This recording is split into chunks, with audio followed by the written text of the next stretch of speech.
Buenos días. Pues, el día de hoy vamos a dar a conocer un programa de reediciones de libros básicos, fundamentales, de escritores destacadísimos de nuestro país. Esta colección se llama 21 para el 21. No solo son estos libros los que se han editado, ya el Fondo de Cultura Económica que dirige Paco Ignacio tiene mucha producción de libros. Yo creo que como pocas veces en la historia se han editado libros que se venden a precios muy bajos y en algunos casos se entregan de manera gratuita, porque necesitamos fomentar la lectura. Es muy importante, sobre todo en las nuevas generaciones, los jóvenes, que se afiance el hábito de la lectura, aún con todo el bombardeo que hay de medios electrónicos y lo simplista que resulta, ¿no? Ver solo lo básico, las reseñas, la superficie y no ir al fondo. Entonces es muy importante el fomento a la lectura. Se está haciendo en el Fondo de Cultura Económica. Y esta colección pues tiene que ver con los 700 años de la fundación de la Ciudad de México, con los 500 años de la invasión extranjera y con los 200 años de nuestra independencia. Es parte de eso. Y se les va a informar en qué consiste esta colección, qué libros se escogieron, qué autores, y nadie mejor que Paco Ignacio para informar sobre esto. Yo creo que a ustedes se les van a entregar algunos libros de estos y se va a informar también cómo se van a distribuir, cuántos se hicieron, y se va a dar toda la información. Y luego, terminando, vamos a la sección de quién es quién en las mentiras de la semana, porque correspondía hacerlo ayer, pero fuimos a Jalapa, Veracruz, a apoyar a los damnificados por el huracán y se pensó dejar para el día de hoy, jueves, aunque vamos a procurar que sean siempre los miércoles, el día que se dé a conocer sobre las mentiras de la semana, que es una síntesis, es un resumen, porque si no nos llevaríamos todo el día. O sea, es una síntesis muy apretada, pero para dar una idea de cómo están los medios de información. Vamos con Paco Ignacio, adelante. Bien, la colección era 21 para el 21, nació hace unos meses dentro de lo que llamamos la estrategia de una república de lectores. La idea era producir una gran colección en términos de títulos y de ejemplares que nos permitiera una distribución masiva a lo largo y ancho del país. Al final optamos por 21 títulos tras largas discusiones en el Consejo Editorial del Fondo de Cultura y tuvimos algunos problemas. En algunos casos, algunos libros que nos interesaba que salieran en esta colección, o las agencias literarias o los herederos no estaban a favor de que sus autores tuvieran una distribución gratuita. En otros las contradicciones eran más complicadas todavía, y mientras que los herederos decían sí, las agencias literarias decían no. El hecho es que fue depurándose una lista a partir de lo que había en el Fondo de Cultura, a partir de conversaciones con autores, que recogiera libros post-independencia, o sea, a partir de la independencia hasta mediados del siglo XX. Esta colección, que voy a presentarles en unos instantes, consiste en, como les decía, 21 títulos de 100,000 ejemplares cada uno. Fue financiada por el Instituto que le devuelva al pueblo lo robado. Costó alrededor de 45 millones de pesos, que cubre costos de impresión, derechos de autor que se le pagaron a los herederos o los autores, y un micro costo de distribución, mínimo, prácticamente inexistente. El costo unitario por cada libro se ponía así en los 21 pesos, lo cual cuando vean los libros van desde libros de 300 páginas hasta libros de un centenar, pero el costo promedio reunía esto. Armarla no era tan complicado y producirla, aunque tenemos que agradecer a IEPSA, la empresa estatal, por la velocidad con la que imprimió, y tuvimos problemas de almacenamiento. 2.100.000 libros en las bodegas del fondo, desbordaban las bodegas del fondo y de Ducal, y sin armar la distribución. El problema con la producción de libros en una operación, esta que es la operación más grande que ha habido en la historia de América Latina, de regalo de libros, es muy arduo. No puedes volantear los libros, no puedes pararte en una esquina y regalar. Tienes que encontrar que el libro indicado llegue al lector posible o al lector indicado, y en ese sentido la clave es, no le puedes dar a una sala de lecturas infantil a un libro de Monsiváis, y sin embargo a un club de lectura, un CCH o un bachilleres en Guadalajara, tienes que hacerles llegar ese libro. Entonces tienes que crear una distribución fragmentada y bajo la lógica de a quién vas, quién buscas y cómo llegas. En términos de la distribución, optamos por 65% va a ser distribuida por Presidencia. Ya les contará en su momento Jesús cómo los va a distribuir, entre ellos los que les tocan a ustedes. Le tocaba a él, ¿sí? ¿Me equivoco? No. A mí me tocan los periodistas de cultura y medios de comunicación de cultura, y armamos esto. ¿Qué privilegiamos? Privilegiamos maestros de secundaria jubilados, los que están volviendo a leer en el ambiente que se ha creado en la República. Privilegiamos jóvenes, becarios, por aquí y por allá. Privilegiamos todas las estructuras de fomento a la lectura regadas, distribuidas por el país. Privilegiamos los planes piloto, donde llegamos formando mediadores de lectura con los librobuses, etc. Privilegiamos bibliotecas en las normales. Privilegiamos las universidades rurales. Privilegiamos los centros de secundaria secundaria de escuelas de ciencias del mar. Procuramos una distribución que en un determinado momento le permitiera a un adolescente ver los libros sobre una mesa, como los que están ahí, y escoger. Voy a comentarles un poco en qué consiste. Son 21 libros, a minuto por libro son 21 minutos, voy a tratar de hacerlo en 30 segundos cada uno. La Revolución de Independencia, un libro maravilloso de Luis Villoro. Yo creo el libro más inteligente que se ha escrito sobre la inteligencia de México. La colección es mixta, incluye literatura y ensayos de historia y crónicas. Canek, de Hermilo Abreu, pues ni comentarlo, ¿no? Es uno de los libros que más impacto ha causado entre poblaciones campesinas, curiosamente, según hemos podido comprobarlo. Muerte en el bosque, una antología de cuentos de Amparo Dávila. Balón Canaán, de Rosario Castellanos, que es la crónica más desgarrada del mundo de la mujer en esos territorios de la periferia de nuestro país. El libro rojo de la independencia, de Riva Palacio y Paino, donde cuentan los asesinatos de las figuras claves de la independencia. Hidalgo, Morelos, hasta Guerrero. Un libro maravilloso, La breve historia de la guerra contra los Estados Unidos en el 46-47, de José C. Valadez. Tomochic, de Heriberto Frías. Hay algunos de los que nos sentimos particularmente orgullosos, y espero que se me note cuando digo que me siento particularmente orgulloso. Tiene La noche de un árbol, de Guadalupe Dueñas, otro de narraciones breves, muy sólidas. Una antología de la poesía mexicana del siglo XIX, voluminosa, para poner en contacto a lectores jóvenes con la playa de poetas mexicanos del XIX y que pueda escoger qué seguir leyendo. Un libro de Elena Garro que estaba fuera de la circulación y Matarazzo no llamó, de intriga, no diría policíaca, pero sí de intriga. Hay un libro maravilloso de Carballido, La verdadera historia de Chucho Error, bandido generoso por demás, Tiempo de ladrones, que está escrito como obra teatral pero que se lee como pequeña novela. El río subterráneo, de Inés Arredondo, Los de abajo, de Mariano Azuela. El libro vacío, de Josefina Vicens, un homenaje que le debíamos hacía muchísimo tiempo a Josefina Vicens y a la gran calidad literaria de sus textos. Un libro muy raro que encontramos y que nos pareció muy importante, que es de Elías Amador, un historiador zacatecano del siglo XIX, que recoge los apodos de la infantería de la independencia. El tamalero, el lonchero, el roñas, esos héroes anónimos que tenían apodos y por ellos se les conoce, pero que al leerlo te da una idea muy, muy, muy exacta de que la independencia fue un fenómeno de guerra popular de abajo hacia arriba, de guerra campesina y popular. El laberinto de la soledad, obviamente, de Octavio Paz. Apocalístic, los ensayos de Carlos Monsiváis, que son la cual más inteligente y lúcido y que hablan un poco de un recorrido que llega a nuestros días prácticamente. Es quizá el único libro que se acerca a nuestros días. Pueblo en Vilo, de Luis González, el maestro de la microhistoria, la narración en chiquito del mundo agrario mexicano. Paseo de la Reforma, de Elena Poniatowska, una de sus crónicas más interesantes y más mordientes. Una antología maravillosa de Guillermo Prieto. Este es mi favorito, lo tengo que confesar, que se llama Crónicas de amor, de historia y de guerra, del mejor cronista que ha tenido la historia de este país, y fueron seleccionadas con mucho cuidado porque van a todas las esquinas, desde historias sobre la independencia, sobre la guerra contra el imperio, hasta la descripción en una crónica de cómo es un elevador, para contarles a sus paisanos cómo es esa caja que sube con poleas, ¿no? Y por último, debería estar, era obligado, el libro más censurado, La historia de México, La sombra del caudillo, de Martín Luis Guzmán. Bueno, esa es la colección. Y entonces ahora empieza la distribución. Jesús les puede comentar, yo creo que debería comentarles que una parte de la distribución va a ir hacia los mandos de la milicia, importante, porque necesitamos que lean. Que otra parte va a ir a jubilados. Les daremos más tarde un detalle de la distribución, porque nos va a tomar tiempo distribuirlo. Como queremos ir a la minucia de la distribución, al detalle, a la esquina, a la escuela perdida, nos va a tomar tiempo ir construyendo las redes. Y algunas distribuciones muy importantes se van a hacer en octubre, hasta octubre, cuando empiezan planes piloto de fomento a la lectura en lo que llamamos la República de los Lectores. Buenos días, con su permiso, señor presidente, buenos días a todas y todos. El rigor periodístico son aquellas prácticas éticas, técnicas y hasta estéticas para dotar a los trabajos periodísticos de veracidad, certidumbre y precisión en la tarea de informar y orientar a la llamada opinión pública. En una palabra, los hechos, el dato duro y el contraste de las versiones que se dan de un mismo acontecimiento.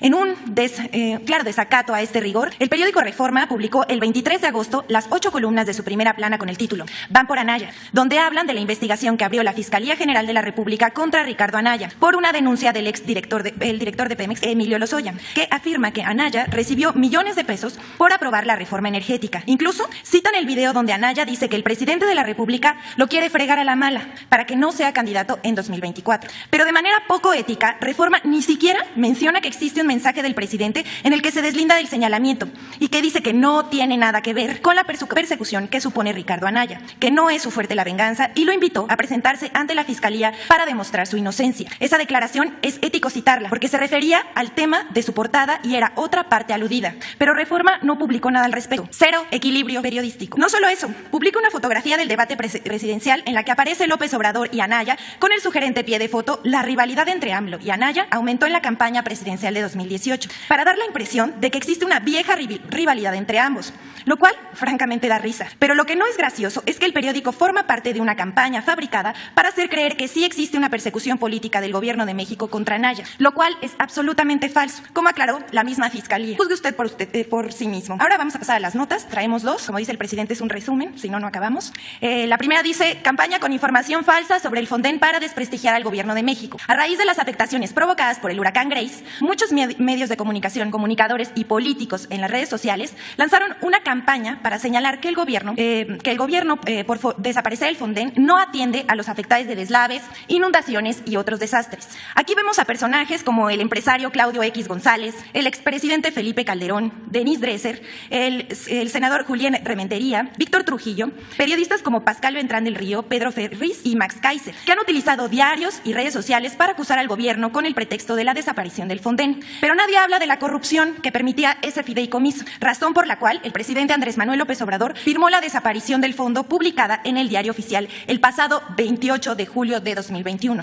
Solo pongamos algunos ejemplos de esa corrupción de gobernadores y presidentes municipales que pedían dinero para darle a los afectados de desastres naturales y que nunca llegaron a la gente. Ayer el gobernador de Veracruz, Cuitláhuac García, denunció un caso en su estado de los muchos que hay. Podría decirse que cada temporada había fraudes y desvío de recursos. Así lo ha documentado la propia Auditoría Superior de la Federación. En 2013, la Secretaría de Gobernación emitió declaraciones de emergencia en 160 municipios de Veracruz y otros 136 en situación de desastre. El gobierno de Javier Duarte contrató despensas por 537 millones de pesos a la empresa Soriana, mismas que nunca pagó a pesar de haber recibido los fondos del gobierno federal, lo cual ha implicado una deuda millonaria, más los intereses acumulados a la fecha, que suman 782 millones de pesos. Pues así funcionaba el famoso Fonden. Hoy, la ayuda la reciben directamente las familias afectadas, sin intermediarios. Aquí vemos el número de declaratorias desde 2007 a lo que llevamos de 2021 para ver la diferencia. En la primera se muestran las declaraciones de emergencia. En la segunda, cómo se gastaba el dinero. Antes se destinaba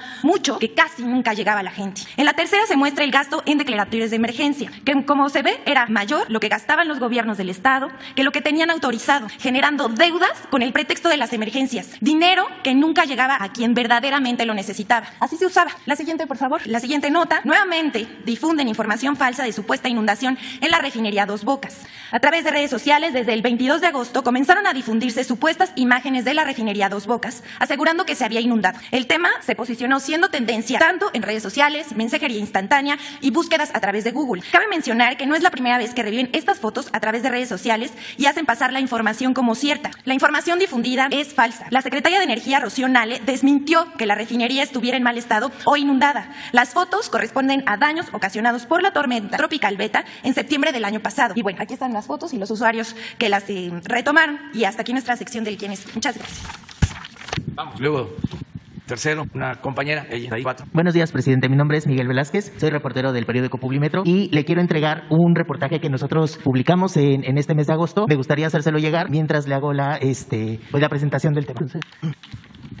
Ojalá que lo pueda revisar mientras le hago la presentación. Este reportaje, presidente, fue realizado en la montaña de Guerrero, que como usted sabe, pues alberga algunas de las comunidades más pobres de nuestro país. Y en este reportaje demostramos que bajo el esquema de usos y costumbres continúa realizándose en nuestro país una práctica que es terrible para la infancia, que es la venta de mujeres y de niñas, especialmente de niñas para matrimonio. Y es que, presidente, por una cantidad de hasta 200,000 pesos o menos, hombres pueden ir a Guerrero a comprar una menor de edad para casarse con ella. Una práctica que algunas de las familias que la realizan aseguran que es de toda la vida, pero que en un gobierno de transformación no es entendible cómo es que pueda continuar. Presidente, Publimetro recorrió 16 comunidades de Guerrero, algunas que son cuna de esta lamentable práctica. En algunas de ellas se estima que hasta 40% de las niñas han sido vendidas en matrimonio, según cifras extraoficiales, pero que al ser una práctica de tanto tiempo, pues se podría considerar que son muchísimo mayores. Existe todo un esquema al respecto, presidente. El dinero, por ejemplo, se entrega durante la boda y la familia lo suele gastar en alcohol, en refrescos, en tortillas y en todo lo necesario para una fiesta de 3 días. Es decir, en un abrir y cerrar de ojos se gasta lo que pagaron por la vida de una niña que es menor de edad. ¿Qué tan menor de edad, presidente? Pues algunas niñas ni siquiera han tenido su primera menstruación y ya fueron vendidas por su familia. Como se imaginará, muchas de ellas son violadas, ultrajadas, golpeadas, si se niegan a hacer lo que su comprador les exige. Quienes logran huir de ese infierno se ganan el repudio de toda la comunidad, presidente, que lejos de ayudarlas, las hacen menos y las acusan de estar echadas a perder. Y más allá de mirarlas feo o de insultarlas, muchas son amenazadas de ser golpeadas, desnudadas en actos públicos, etc.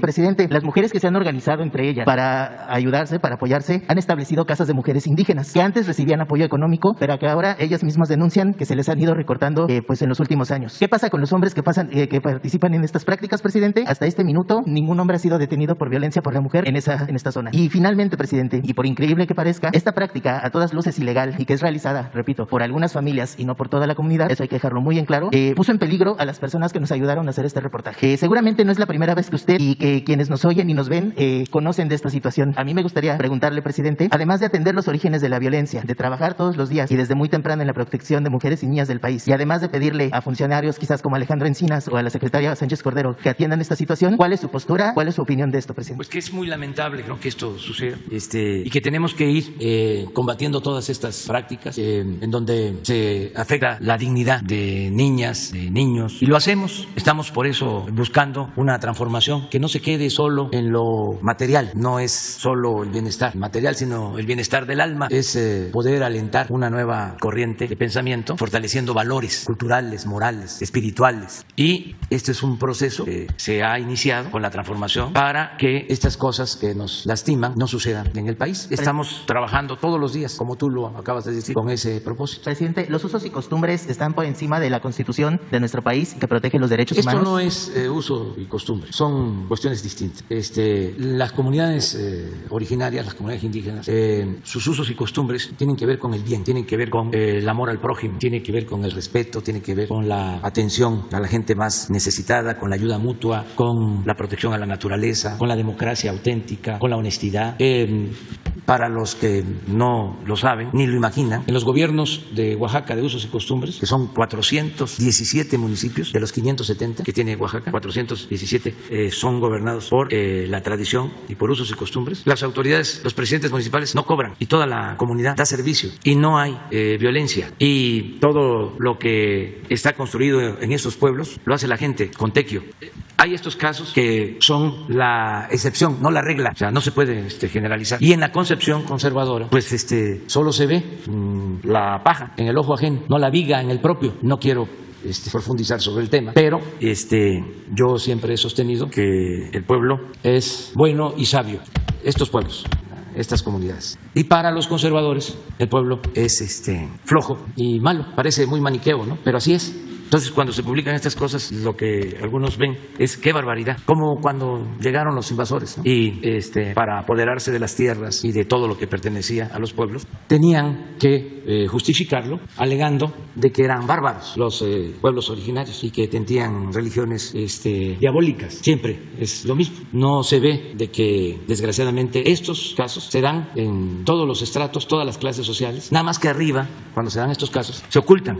¿O tú crees que esto no se da arriba? ¿La trata no hay arriba? Claro que sí. Nada más que pues a mí no me corresponde hacer la investigación. Eso corresponde a todos. Tenemos que luchar todos juntos por una sociedad mejor, donde no sucedan estas cosas. Presidente, y en un segundo tema me gustaría preguntarle, el fin de semana ocurrió, se dio un concierto en Rosarito, en Baja California, con cerca de 20,000 asistentes, pues las imágenes parecían de antes de la pandemia. A mí me gustaría preguntarle, ¿este tipo de conciertos masivos no obstaculizan los esfuerzos que está desarrollando su gobierno para combatir esta tercera ola, para reducir el número de casos? Y me gustaría preguntarle, ya en Baja California tenemos un gran avance en la vacunación, ¿ya es momento de realizar estas actividades con cierta normalidad? Pues le corresponde a los gobiernos estatales tomar estas decisiones. Hay un protocolo nacional de salud que se acuerda inclusive con todos los gobernadores, con la gobernadora de Sonora, con la jefa de gobierno, y se aplica. Entonces ellos tienen autoridad, no depende todo de la federación. Entonces, si hay estos conciertos, pues la autorización la otorgan los gobiernos estatales y deben de tener ellos alguna justificación del por qué se dan estos permisos. En Nueva York acaban de hacer un concierto, en Francia, en París han habido marchas de miles de personas que hablan que quieren liberarse de la dictadura sanitaria, que ya no quieren estar encerrados, que ya no quieren estar sometidos a medidas estrictas por la pandemia. Es una situación que se está dando en todo el mundo. Nosotros desde el principio dejamos claro de que se iba a respetar la decisión de la gente, que íbamos a confiar en la gente, que la gente iba a cuidarse como lo ha hecho, que iban a actuar de manera responsable y que estaba prohibido prohibir, que nada por la fuerza, todo por la razón y el convencimiento. Y así hemos avanzado bastante y ya se ha avanzado mucho en la vacunación. Ya estamos por llegar a 65% de vacunados en el país, con una dosis cuando menos. Y en octubre vamos a terminar de vacunar a todos los mayores de 18 años. Y la vacuna es lo más eficaz para prevenir el contagio. Entonces seguimos avanzando. Ayer vacunaron, pues son números, son datos, ¿no? Pero son personas, y es una organización, y es en todo el país. Y quiero agradecerle a los que llevan a cabo esta campaña nacional de vacunación. Pero fueron ayer, ¿por qué no ponen el dato? 755,000 vacunados. Y vamos a cumplir en octubre.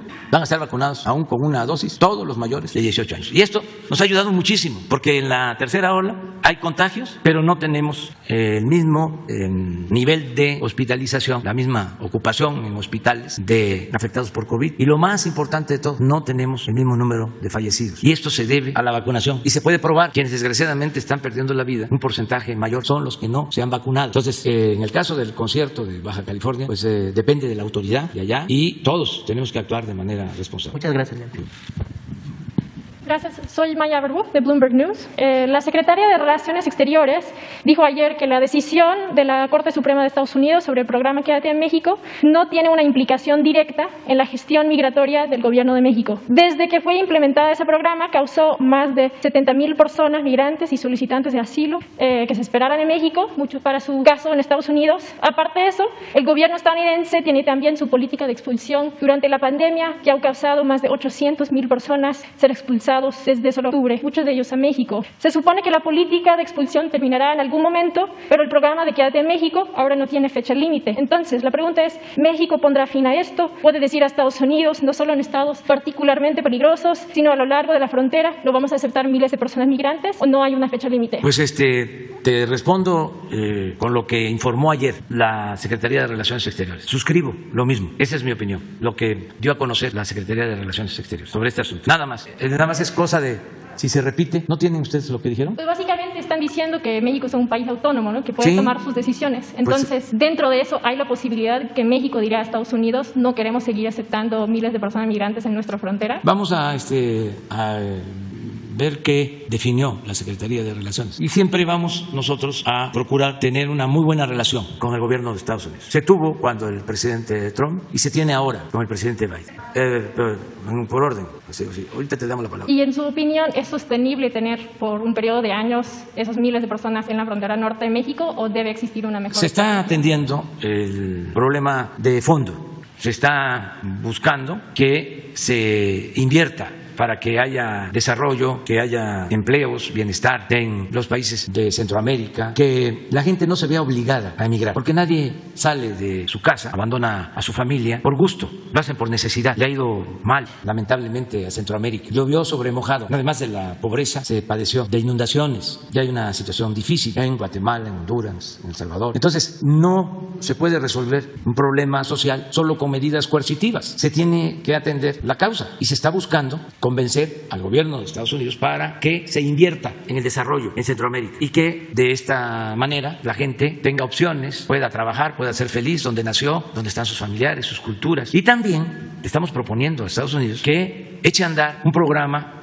de visas temporales de trabajo, porque se necesita la mano de obra, la fuerza de trabajo de mexicanos, de guatemaltecos, de salvadoreños, de hondureños. No hay mano de obra suficiente en Estados Unidos ni en Canadá. Entonces es necesario, es lo que estamos proponiendo, que se haga un buen análisis, un diagnóstico de cuánta fuerza de trabajo se requiere en Estados Unidos y en Canadá para crecer. Actualmente tienen problemas de producción. Si usted vive en Estados Unidos y compra un refrigerador, se lo van a entregar, si le va bien, en 3 meses, porque no tienen producción de electrodomésticos suficiente. Entonces se necesita producir, porque no es nada más de entregar fondos, ayudas, se necesita producir y para eso se requiere fuerza de trabajo. Igual de importante que el capital en una empresa, o a lo mejor más importante, es la fuerza de trabajo. Entonces lo que estamos planteando es, necesitamos mejorar la actividad productiva en América del Norte, necesitamos producir más, si no, siempre van a estar llenos los puertos del Pacífico con mercancías de Asia. ¿Por qué comprar las mercancías en Asia si se pueden producir en América del Norte y en toda América? Sí, llevamos a cabo una política en donde no rechazamos a migrantes a diestra y siniestra, sino se ordena el flujo migratorio, además de atender las necesidades de los pueblos para que la gente no salga y tenga opciones, tenga alternativas. Además de eso, también incrementar el número de visas temporales de trabajo y, ¿por qué no?, durante un tiempo recibiendo esas visas o cumpliendo con ir a trabajar a Estados Unidos, ya poder lograr la residencia. Eso es lo que estamos planteando, porque si no, pues solo vamos a estar optando por retener o por medidas de ese tipo. Nosotros nos hemos propuesto ayudar al gobierno de Estados Unidos, lo vamos a seguir haciendo en el tema migratorio. Afortunadamente es buena la relación, hay sensibilidad de parte de ellos para escuchar nuestra propuesta, se va avanzando y al mismo tiempo hemos tomado como decisión cuidar a los migrantes en el sureste para que no haya violación de sus derechos humanos, porque es muy riesgoso que atraviesen nuestro país. Sobre todo hay muchos riesgos en los estados del norte. Entonces estamos procurando ayudar manteniendo a migrantes en albergues, sobre todo protegiendo a menores de edad, a mujeres. Sin embargo, esto no puede ser eterno. Tenemos que ir al fondo y eso significa invertir para el desarrollo de los pueblos pobres. Sin embargo, las estrategias de inversión son estrategias de largo plazo, ¿no? No es que se puede transformar las condiciones en Centroamérica en un día. Entonces, en el corto plazo, mientras sí hay estos miles de personas en el norte, mientras hay secuestros, asaltos, ¿qué hará el gobierno? Es que eso era lo que decían los conservadores aquí, Pero también cuando se hablaba de enfrentar la violencia. Y hablábamos nosotros de que había que ayudar a la gente necesitada y que había que crear empleos y que había que atender a los jóvenes. Y siempre nos contestaban exactamente eso. Sí, está bien, pero eso lleva tiempo. Y nunca se hacía. Y a los jóvenes se les abandonó por completo. Lo único que hicieron fue llamarles ninis, que ni estudian ni trabajan. Y nunca hubo un programa para atender a los jóvenes. Entonces, si nosotros hubiésemos continuado con lo mismo de que eso llevaba tiempo, pues no hubiésemos iniciado lo que ya comenzamos a hacer desde que llegamos al gobierno, que es apoyar a los pobres, que es procurar mejorar los salarios, atender a los jóvenes, garantizar el derecho de los jóvenes al trabajo, a la educación. Ya lo iniciamos y ya empieza a tener fruto. Eso que iniciamos hace 2 años y medio ya empieza a dar resultados, porque le hemos dado trabajo a 1.800.000 jóvenes. Le hemos dado trabajo como aprendices, ganando un salario mínimo. ¿Cuánto tiempo puede llevar esto en aplicarse en Centroamérica? Cuando mucho, 6 meses. Es decir, a ver, todos los jóvenes de Centroamérica van a ser contratados y van a trabajar como aprendices en talleres, en pequeñas empresas, en comercios, en el campo, y se les paga por eso. Esto va a tener un efecto. El joven va a tener una opción, va a tener una alternativa. El salario mínimo en Guatemala, en El Salvador, en Honduras, me da hasta pena decirlo, es mejor que el salario mínimo en México. Entonces, les alcanzaría, es mejor tener ese salario a no tener nada. Si no hay opciones, si no hay alternativas, llega el traficante de personas, el pollero, y le dice, vámonos, nada más ahorra, me vas a dar tanto y yo me voy a hacer cargo de que te ponga del otro lado de la frontera. Entonces, sí hay opciones. Tenemos un programa en México que se llama Sembrando Vida, que se puede implementar de inmediato en Guatemala, en Honduras, en El Salvador, porque son las mismas condiciones culturales, de medio ambiente, son los mismos árboles los que se siembran en el sureste de México que los que se siembran en Guatemala, en Honduras, en El Salvador, árboles frutales, árboles maderables. ¿En qué consiste este programa de sembrar árboles? Y nosotros estamos sembrando 1 millón de hectáreas de árboles frutales, maderables, y se le da trabajo a 420.000 sembradores que se les ayuda con un jornal para que cultiven sus propias parcelas. Esto además ayuda en el propósito de enfrentar el problema del cambio climático, porque eso no puede ser nada más discurso, demagogia. Tiene que llevarse a la práctica, tienen que llevarse a cabo acciones con ese propósito de enfrentar el problema del cambio climático. Entonces sí hay alternativas y nosotros estamos hablando con el gobierno de Estados Unidos y es muy buena la relación, independientemente de estas resoluciones judiciales, porque esto no es un asunto nada más jurídico, legal, es un asunto social, humano, moral. Entonces, no sé si tienen el comunicado. Eso es lo que yo sostengo, porque también quisieran, por las diferencias que hay en Estados Unidos y también nuestros adversarios, que nosotros nos peleáramos o entráramos a polémicas que no nos conducen a nada. Tenemos muy buena relación, tanto con republicanos como con demócratas. Esta es nuestra respuesta. Pero el fondo es lo que acabo de exponer. Ese es nuestro planteamiento de fondo. O sea, producir más en América del Norte y en toda América y cambiar la política que se ha venido implementando desde hace mucho tiempo.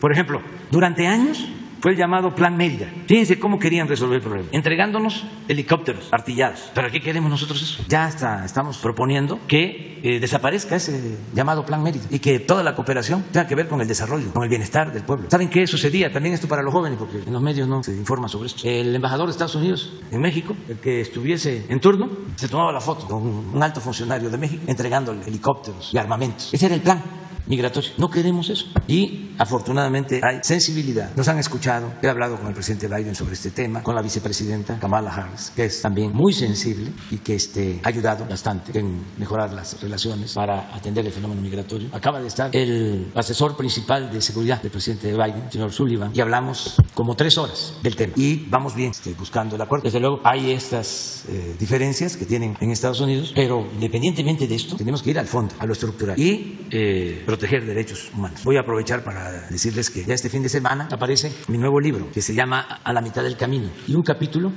lo dedico a describir cómo fue la relación con el presidente Donald Trump, todo lo que se trató, y ahí va a quedar claro cuál es nuestra política y cómo afortunadamente con el presidente Biden hemos podido entendernos. Si me permite un segundo tema. ¿Sí? ¿Qué cambios se esperan con Pemex después del accidente hace unos días? Paró casi una cuarta parte de su producción.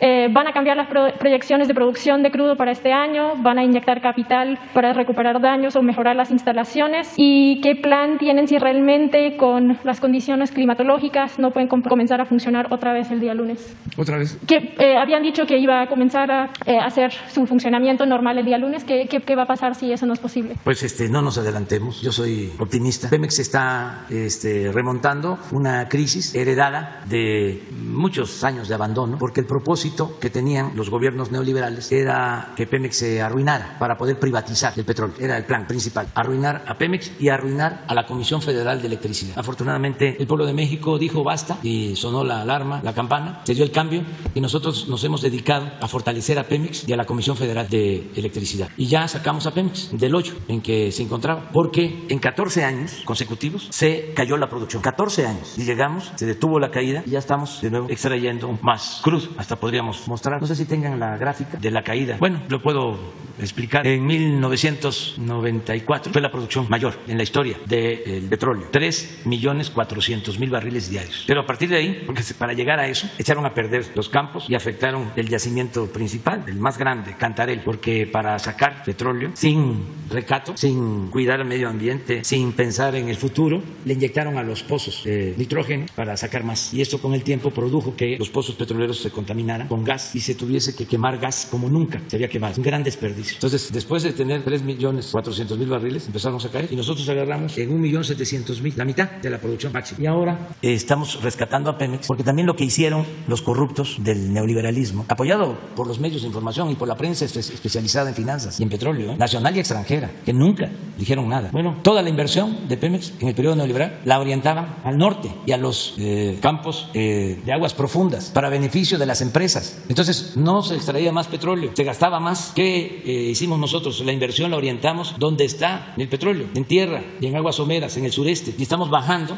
el costo de extracción. Ya estamos extrayendo petróleo a un costo de $4 barril y el promedio es de 10 y 12 dólares de extracción, por la mala planeación, porque lo que les importaba no era extraer el petróleo, sino entregar contratos a empresas y hacer negocio. Lo que predominaba era la corrupción. Entonces ahora estamos descubriendo nuevos yacimientos en tierra, en aguas someras, y estamos sacando adelante a Pemex. Y a pesar de ese accidente, se va a restablecer la producción pronto y vamos a cumplir con el plan que tenemos. Este año vamos a terminar con 1.800.000 barriles promedio diario. Y ya también establecimos como meta no extraer más de 2 millones de barriles, porque solamente vamos a extraer lo que se va a requerir para producir las gasolinas en México, porque ya no vamos a vender petróleo crudo al extranjero y vamos a estar comprando gasolinas y diésel. Vamos a darle valor agregado a la materia prima, por eso estamos construyendo la nueva refinería, esta que se inunda cada rato. ¿Por qué no pones es que es muy interesante? Miren el coraje que tienen nuestros adversarios. Los tweets del... Sí, porque no hay que estarse enojando. Es que me llamó la atención uno. Les está quedando padre el lago de Dos Bocas. Ah, no sabía yo quién era. La refinería de Dos Bocas, ¿será submarina o no será? ¿Cómo? Ah, este es caricaturista. ¿De qué periódico? Financiero, Economista, Reforma, Universal, no, ni menos Jornada. Los mejores caricaturistas. Geniales, los moneros. Bueno, no olvidamos nuestro gran caricaturista Antonio Helguera. Creo que ayer cumplió 2 meses de su fallecimiento. Y son de lo mejor, de lo mejor. Pero estos no. Otro es. Entonces, quiero felicitar a la 4T por haber recuperado el lago de Texcoco. Que no es Texcoco, es Dos Bocas. Oh, eso lo otro ya no lo digo. Bárbara Tijerina. Una representación más de la 4T. Devastación, destrucción, improvisación. Malosos los de la 4T. Luis María Calderón, me suena. Es la hermana del expresidente. Ah, alguien que me informe si este fluido es petróleo que se refinará en Dos Bocas. Pues es el sitio, Dos Bocas. Así estamos aquí. Por eso decía yo que son síntesis apretadas. De quién es quién en las mentiras. Bueno, pero yo creo que te contesté. Pemex va a seguirse fortaleciendo, igual que la Comisión Federal de Electricidad. Ahí, en el caso de... ¿Por qué no pones también es que es muy ilustrativo todo esto. es pedagógico. Y lo importante de las conferencias es que podamos ir informando y al mismo tiempo creando conciencia. Es un proceso de enseñanza-aprendizaje. Nosotros aprendemos y al mismo tiempo enseñamos. Es comunicación, son mensajes de ida y vuelta. Esta es la producción de petróleo, por tu pregunta. 12, aquí agarramos. Y el 14, el 94 daba 3.400.000 barriles. Aquí es 2.548.000, ya va para abajo. Miren, aquí agarramos nosotros y aquí estamos. Esto venía así. Incendio, porque esto es de... No, vamos bien. Vamos a seguir apretando. Le vamos a dar otra vuelta a la tuerca, pero para que se acabe por completo la corrupción, que ese era el principal problema de Pemex. Baste decir que ahora todos los escándalos estos que hay del señor Anaya tienen que ver con Pemex, porque se sacaba dinero de Pemex para comprar votos de legisladores que ahora son opositores. Les pagaban para que votaran a favor de la privatización del petróleo. Ese es el debate de ahora. Pero hay sobre el quién es quién en las mentiras, hay un mensaje de Claudio X González sobre la desatención, según él, a los damnificados del huracán. ¿Lo puedes poner? Todo esto es para entendernos bien. Mire lo que dice Claudio X González. El paso devastador de un huracán como el Grace es un desastre natural. La desaparición del Fonden y el desvío de sus recursos no es un desastre natural, sino provocado. ¿Sí? Lo retoma del periódico del Reforma, que es lo mismo. Este señor, Claudio X González, se benefició con la privatización de la industria eléctrica, porque su papá se quedó con una empresa, con una termoeléctrica en la Huasteca Potosí, que hasta hace poco acaba de vender. ¿A quién creen ustedes que le vendieron los X González la termoeléctrica? A Iberdrola, de España. Ayer decía yo, por los que apostaron a las privatizaciones del petróleo y de la industria eléctrica. Los trabajadores electricistas de la Comisión Federal de Electricidad, después de ese huracán, hoy ya está restablecido el servicio de energía eléctrica en toda la zona afectada. Hoy termina. Los trabajadores de la Comisión Federal de Electricidad y los neoliberales corruptos como estos querían desaparecer a la Comisión Federal de Electricidad para hacer negocios ellos, porque lo único que les interesa es el dinero. Y ayer decía yo, ¿dónde está Iberdrola ayudando? Porque es mucho cinismo estar poniendo un mensaje en Twitter hablando de que no se atiende a los damnificados, cuando ellos, que se beneficiaron con la privatización de la industria eléctrica, no hacen nada, se dedican nada más a robar, son unos corruptos. Pero ya que estamos en esto, vemos lo de Anaya, porque dicen algunos, ¿no? ¿Para qué, presidente, le da tanta importancia a Anaya? Lo eleva, lo está posicionando como el gran dirigente opositor. Y ahora sí que, como lo diría Anaya, ya lo está proyectando para ser el candidato del 2024. Miren, esto de Anaya. Todo esto tiene que ver con la corrupción que imperó durante el periodo neoliberal. Pero Anaya es alumno de quienes empezaron con Salinas de Gortari, con toda la política de pillaje. ¿Quién es el maestro de Anaya? Esto para los jóvenes y también para los que no lo saben, porque es hasta ahora que se tratan estos temas. Los medios estaban totalmente controlados en México, con honrosas excepciones. La gente no sabía. Bueno, uno de los maestros de Anaya, pues es Diego Fernández de Ceballos, también de Querétaro. No tiene nada que ver los queretanos. Está hablando de que hasta paisano. Con Diego se entiende Salinas, y es cuando empiezan las privatizaciones, empiezan a entregar todos los bienes de la nación a particulares. Salinas entrega empresas, bancos a sus allegados. Bueno, y el opositor entonces era el PAN, pues se entendieron, y uno de los dirigentes principales era Diego Fernández de Ceballos. Cuando se hace el fraude en 1988, Diego era diputado y es el que sube a la tribuna a decir que había que quemar las boletas electorales para que no se investigara nada, cuando se impone a Salinas. Y a partir de ahí viene una relación estrecha, muy estrecha. Ya no hay diferencias entre el PRI y el PAN, es el PRIAN. Viene luego, terminando Salinas, esto es para los jóvenes, viene el asesinato del candidato del PRI, Luis Donaldo Colosio, en campaña, y cambian de candidato en el PRI y postulan a Ernesto Zedillo, esto en 1994, y el PAN postula a Diego Fernández de Ceballos. Y por el lado de la izquierda, después del fraude del 88, va el ingeniero Cárdenas, de nuevo como candidato. 3 candidatos, el ingeniero Cárdenas, Zedillo y Diego. Se lleva a cabo en la campaña un debate. Como Diego es parlamentario, leguleyo, gana el debate. Sería bueno que se recordara a pantalla. Y se va a las nubes su popularidad. Empezaban en ese entonces a hacerse encuestas. Y después de ese debate, Diego. ¿Qué creen que hace el señor Diego Fernández de Ceballos? Desaparece, se esconde. Un mes. Esto se puede documentar, claro, con el apoyo de los medios y con otras acciones del Estado. Vuelve Zedillo a tomar fuerza. Y triunfa Zedillo. En ese entonces se da a conocer de que Diego había recibido unos terrenos en Acapulco llamados Punta Diamante, que se los había entregado el gobierno del PRI de Acapulco, mejor dicho, del estado de Guerrero, el finado Ruiz Massieu, José Francisco Ruiz Massieu. Ojalá y Diego informara todo esto, sería muy interesante toda esta historia que yo estoy narrando. Y de manera resumida, ¿qué pasa después? Gana Zedillo, llega a la presidencia Zedillo y le entrega al PAN la Procuraduría General de la República a un alumno de Diego, Antonio Lozano, la Procuraduría. Y ahí se mantenía Diego en la Procuraduría, en antesala. Ahí está. Bueno, toda esa historia de contubernios, de complicidades, fue lo que caracterizó la relación de los últimos tiempos entre el PRI y el PAN. Entonces, esto de ahora es lo mismo. Ayer lo comentaba. A Diego le decían la ardilla porque vivía en Los Pinos. Este señor también iba a Los Pinos y tenía muy buena relación con Peña Nieto. Entonces, va subiendo. Le ayuda en todo a las privatizaciones de la industria eléctrica, del petróleo. Y el director de Pemex, desde entonces, lo acusa de recibir dinero. Y la denuncia la presenta el mismo gobierno de Peña Nieto. Y ahora que lo citan a declarar, se le hace fácil al señor decir, me está persiguiendo el presidente. ¿Qué tengo que ver yo con toda esta historia que les estoy contando? Nada. Lo único que he hecho es denunciarlo siempre, pero no es mi fuerte la venganza. No tengo que ver absolutamente nada con la denuncia de este señor. Él tiene que aclarar si recibió o no recibió el dinero. No hay persecución en este gobierno. Pero también tenemos que aclarar, porque lo más importante de la transformación que estamos llevando a cabo es el cambio de mentalidad y el lograr la no repetición. Nunca más todas estas historias que avergüenzan. Imagínense legisladores recibiendo dinero para votar y entregar el petróleo, que es de los mexicanos a particulares. Este es parte de la historia. Para los jóvenes, y ojalá nada más Netflix no se interesa por estos temas, pero realmente son guiones únicos para series.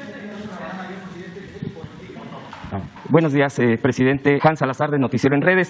Preguntarle primeramente a propósito de Iberdrola y todo este tema que se ha estado tocando, de cómo se ha estado revirtiendo, y a propósito de fortalecer a la Comisión Federal de Electricidad. Existe un proyecto de energía solar importante que listó el gobierno de Baja California, la cual se tuvo que llevar a cabo porque el hijo de Carlos Salinas de Gortari lucraba con la venta de energía cara desde Estados Unidos, perjudicando a los bajacalifornianos. Hoy hay un inexplicable retraso para esa autorización como parte de una estrategia de descalificación que ha emprendido Iberdrola a través de Carlos Torres, que es alfil de Felipe Calderón, quien es consejero a su vez de esa empresa, y cuyo objetivo es sabotear un proyecto tan importante para el norte del país y que la CRE, que es la Comisión Reguladora de Energía, al parecer no ha querido entregar aún el permiso de generación, que es resultado de una licitación pública hecha por el gobierno de Baja California, en la que intervinieron 17 participantes. Usted, no sé si le pregunto si está enterado y a qué atribuiría que la CRE tenga este retraso sobre estas autorizaciones, porque beneficiarían al pueblo de Baja California, más cuando en esta trama están estos apellidos, tanto Salinas de Gortari como Calderón. ¿Y qué opina de esta situación? Pues es una licitación del gobierno de Baja California, y sí son empresas que venden energía eléctrica en Baja California y están peleándose el contrato, y hay denuncias, pero no me consta de que esté un hijo de Carlos Salinas. Ya tenía yo esa información, pero no tengo pruebas, de modo que no puedo emitir ninguna opinión. Ahí lo que tiene que hacerse es que la Función Pública y la Comisión Federal de Electricidad actúen con legalidad. Eso es todo, porque también cuando se trata de estos contratos entran en juego intereses y se culpan unos a otros. Los que quieren quedarse con el contrato, ¿no?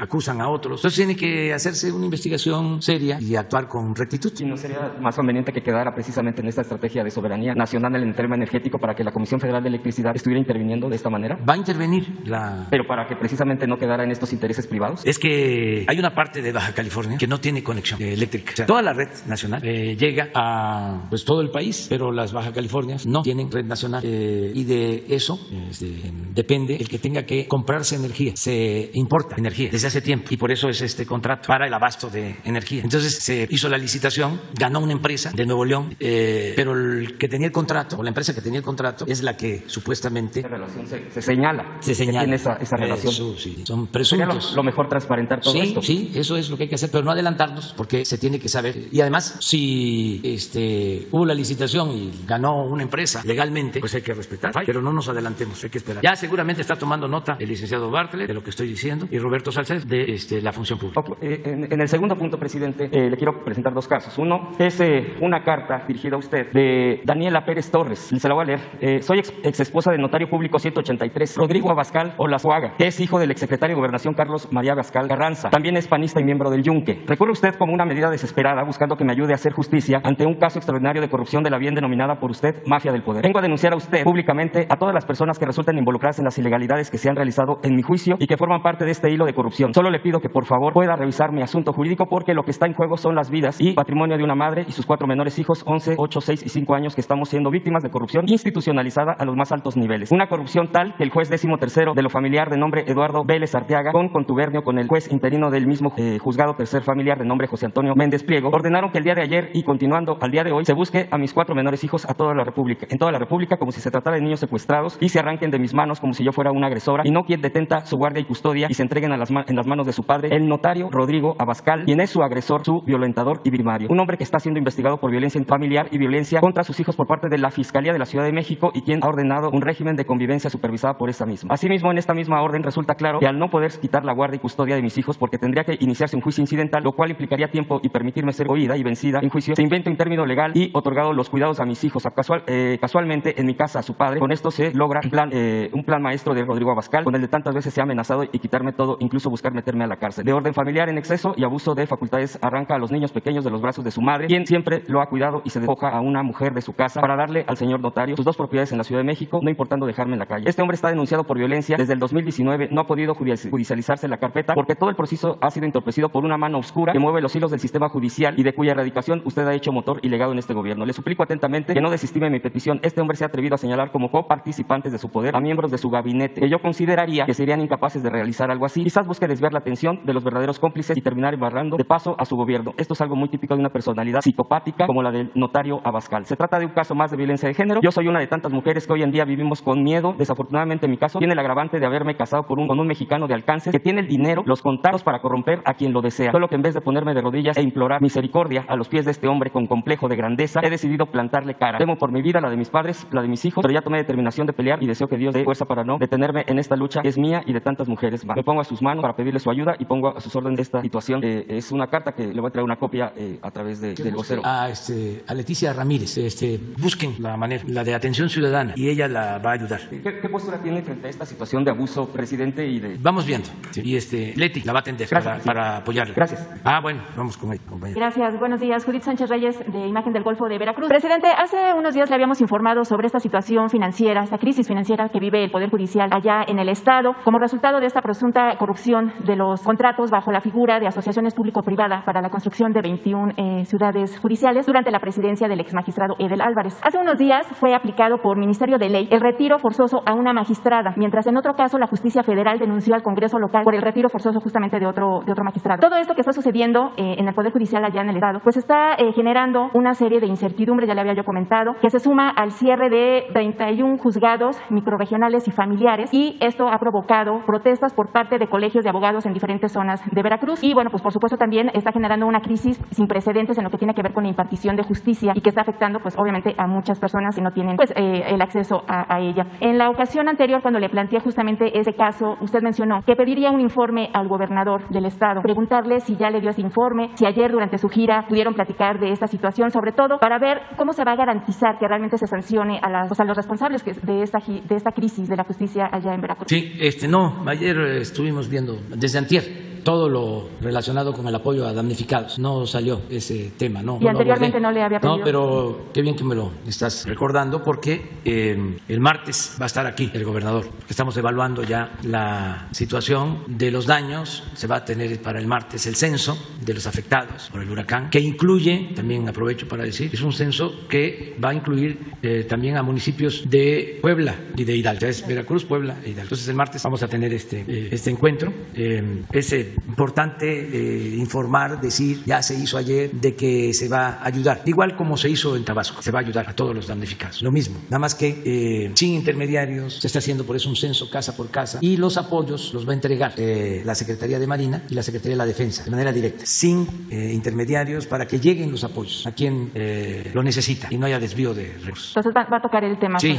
Y justamente también en este mismo tema, el órgano de fiscalización del Estado ha determinado irregularidades tanto en una auditoría de legalidad a los mencionados contratos de estas ciudades judiciales, con un presunto daño patrimonial de 90 millones en la cuenta pública 2019 del Poder Judicial del Estado. ¿Considera usted que la Auditoría Superior de la Federación debería de intervenir? Sí, pues todo lo que es corrupción, todos esos contratos, los APPs, son asociaciones públicas privadas. Se pusieron de moda durante el periodo neoliberal. Así se construían estas ciudades judiciales, así se construían reclusorios, hospitales, edificios para oficinas públicas. Entonces se daba el contrato a una empresa siempre vinculada a un funcionario del más alto nivel, bueno, para seguir orientando, concientizando. El que llegó a ser secretario de Hacienda de Enrique Peña Nieto era concuño de Carlos Salinas, y sus cuñados de él, de apellido Gerard, tenían estos contratos en varias partes, en Chiapas, hospitales, bueno, reclusorios, estos Gerard. ¿Y cuál era la mecánica, el modus operandi. Hablaban de Hacienda al gobernador de Chiapas, al gobernador de Veracruz, al gobernador del estado que se tratara, y le decían, si le das el contrato, te hace el reclusorio, te hace el hospital, esta empresa, nosotros lo autorizamos y te vamos descontando de tus participaciones. Así funcionó durante mucho tiempo. Entonces, cuando escucho APPs, lo asocio con corrupción. Es cuando escucho privatización, es sinónimo de corrupción. Siempre digo que privatizar, de acuerdo al diccionario, es convertir lo público en privado. Así se define en el diccionario. Entonces, eso hay que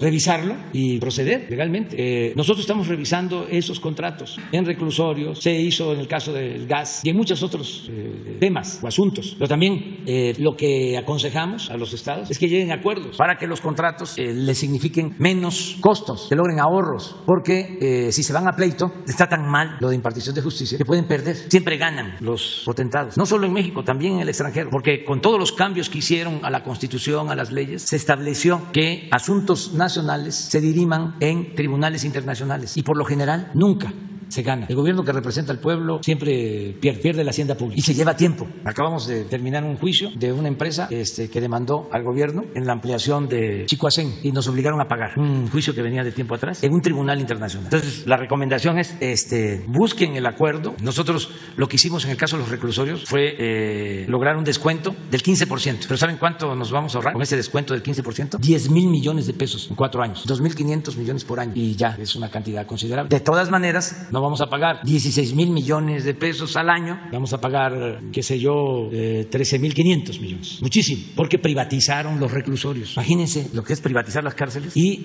pagar 4,500 pesos diarios por recluso, 4,500 pesos por recluso, sin vigilancia, es decir, sin incluir los costos de vigilancia. Entonces, esas ciudades judiciales, pues seguramente fueron contratos plagados de corrupción. Hay que ver que se denuncie. En otro tema, presidente, sobre el accidente de ayer del helicóptero de la Secretaría de Marina, ¿tiene usted alguna información de cuáles fueron las causas? Y sobre todo, se especuló que quizá esta situación pudo haber sido provocada, ya que usted había anunciado que iba a hacer este sobrevuelo en zonas afectadas de Veracruz. ¿Qué opinión le merece esto? Y si en un momento dado esto, pues le generaría que reforzar usted su seguridad. No, fue un accidente, una ráfaga de viento.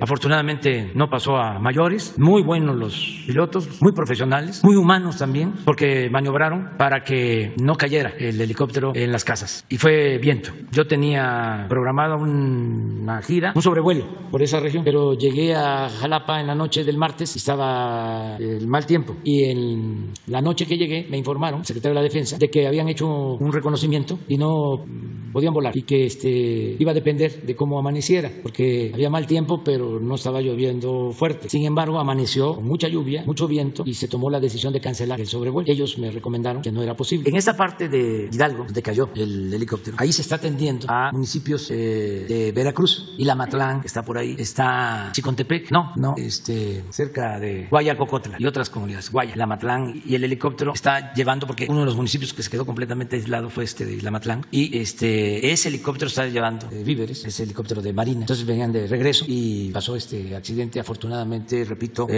supieron los pilotos manejar muy bien la situación. Les mando un abrazo, y también pues a los que venían ahí en el helicóptero, que aunque no tuvieron daños mayores, pero fueron momentos difíciles. Presidente, ya nada más por último, se dio a conocer que el exdirector de Pemex, Emilio Lozoya, está solicitando una nueva prórroga para el cierre de la investigación complementaria de los casos de Odebrecht y agronitrogenados, y de esta manera pues reunir quizá más pruebas en su defensa. ¿Qué opinión le merece? Pues que esta investigación se esté dando de una manera lenta y quizás se esté otorgando tiempo para que esta persona encuentre beneficios, como puede ser el criterio de oportunidad, y así evitar que se ejerza acción penal en su contra. ¿Esto no conllevaría el riesgo de estar frente a un caso más de impunidad? No, yo tengo confianza en la Fiscalía. Nada más que quiero que quede claro que yo no doy órdenes en la Fiscalía. Yo he visto al fiscal desde que soy presidente, creo que en 6 ocasiones, nada más. Y eso porque trabajamos juntos el compromiso de llegar a la verdad en el caso de los jóvenes de Ayotzinapa. Y él viene o participa en teleconferencia. Pero no tengo yo una relación. Él no me permitiría que yo le diera órdenes, ni yo lo haría por principios. Es una relación de respeto. Eso también cuesta trabajo que se entienda, porque piensan que es como antes. Yo no tengo que ver con los juicios, no me corresponde legalmente. Eso tiene que ver con la Fiscalía. Claro, sí me interesa que la impartición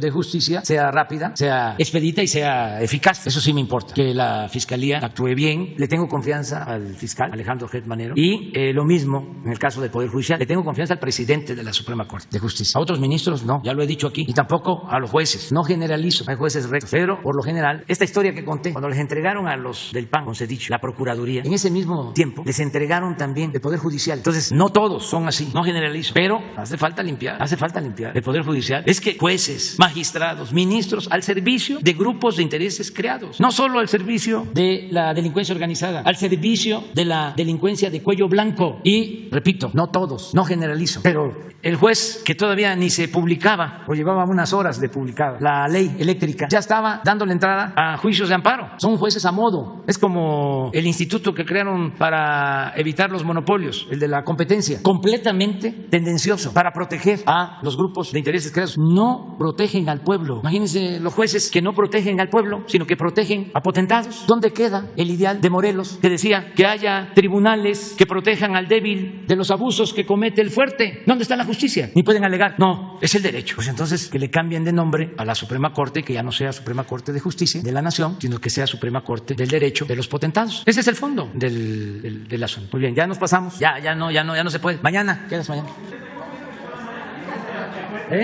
El lunes estás invitado. Ese debería ser el primero. Es que ya es la hora.